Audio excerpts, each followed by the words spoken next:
今仔早起有乐团去桃园市政府抗议哦，有超过60个中央航空的空服员申诉讲，因为约 A 楼停影响到因的调薪，要求劳动局要赶紧处理。劳动局是表示讲，中央航空去年嘛已经因为2件申诉案，罚款4万块咯。针对60个空服员集体的申诉，嘛伫7月底来进行审议。新品要一案一罚，陶氏服务包庇长荣。超过60个中央航空的空服员申诉，因为育婴流程影响因调薪水。中央航空企业工会一家人15透早去桃园市政府头前抗议，要求劳动局爱赶紧审理。根据性别平等工作法第21条，认定中央航空违法，而且都爱一案一罚，维护这辛劳的权利。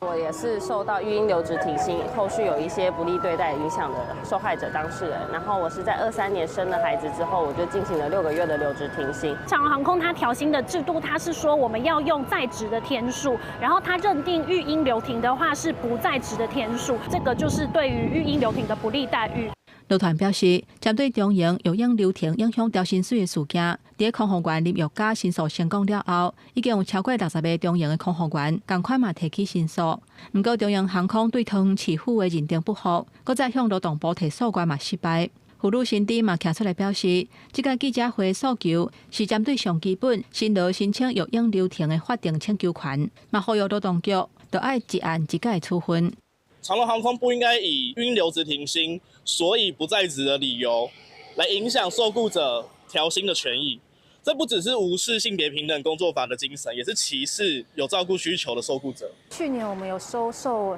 2位申诉人的陈情案件，公司有做诉愿啦，劳动部诉愿结果已经下来，那也是我们市政府的处分有维持。劳动局回应讲，针对去年2件申诉的案件，市府已经照违反性别平等工作法，罚中央航空4万块。